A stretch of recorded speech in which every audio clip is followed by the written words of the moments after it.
Hi, everybody. Ian Bremmer here. Getting a lot of questions about how the Trump administration is doing as we get closer to the end of the year. The pushback that we're seeing is on the international front, at least where it's most effective. And there are a couple places that I would focus. I focus on China.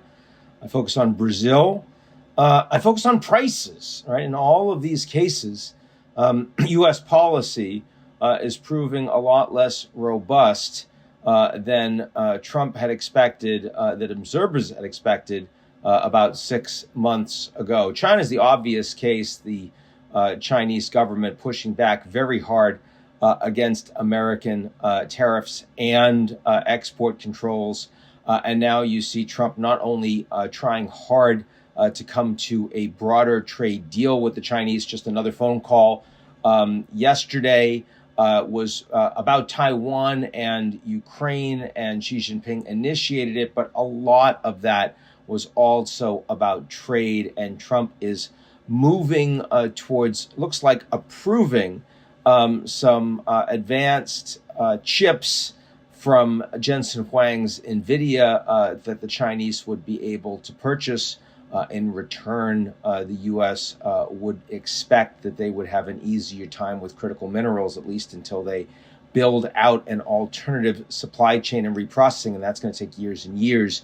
So essentially, the Chinese called America's raise and have a much more effective relationship because they've got leverage, because they've got cards. And that backs the Americans down. I've already heard from a number of countries around the world, hey, does this mean we're going to have less pressure on Chinese transshipments? Do we need to still avoid doing a lot of business with the Chinese in national security if the Americans are pushing forward with their deal with the Chinese? The reality is they have more flexibility too. So there are knock-on implications of that. Brazil, you have now seen Trump come out hard with tariffs across the board on Brazil, responding specifically to the decision of the Brazilian Supreme Court to put down a 27-year prison term for Bolsonaro, the former president who attempted a coup to overturn a free and fair election. There's been no willingness to respond to Trump's criticisms there. Bolsonaro has been under house arrest. He tried to solder off the ankle bracelet that keeps him in the house and is tracking him. And so he's been arrested and brought in to jail as a consequence. They're fighting that out in court, but he's going to serve a term. And Trump, meanwhile, is engaging with President Lula. He's working towards a trade deal. And he's already taken off unilaterally some of the food tariffs, like coffee, for example, because those prices are high. And that brings to a third point, which is that inflation in the United States and American voters feeling worse about the state of the U.S. economy as we start to get into midterm election season, and as Trump is underwater on how people perceive him economically, is making him back down unilaterally on those tariffs. And we've seen that across Central and South America and some of Sub-Saharan Africa too. And in other words, facilitating an easier climb down from the initial Liberation Day tariffs announced by Trump, not because the countries are giving up and conceding, but rather because the Americans are in a weaker position.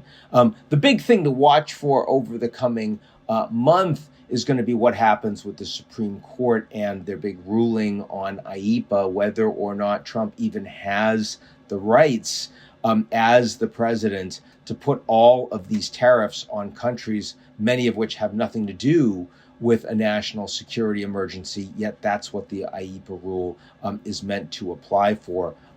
Anyway, in all of these cases, what we see is internationally the ability to back the Americans down. That is less true on national security.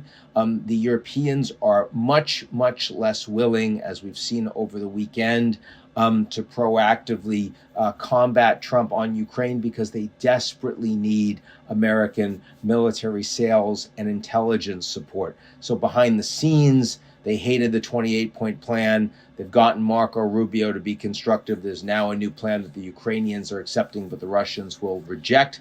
But publicly, it's all, thank you, sir. You're doing such a great job for peace. We really appreciate it. Zelensky doing that, but also all the European leaders. And in Geneva this weekend, Marco Rubio made it very clear. Everybody say very nice things about how much great work Trump is doing before we go and kill the deal. That's essentially a difference on the national security side, where the Americans are much more asymmetrically powerful, than on the economic and trade side, where the Chinese have just as much capacity as the Americans to cause pain, capacity and willingness, and many other countries are finding themselves in a slightly stronger position with trajectory than they did 3-6 months ago. That's it for me. I'll talk to y'all real soon.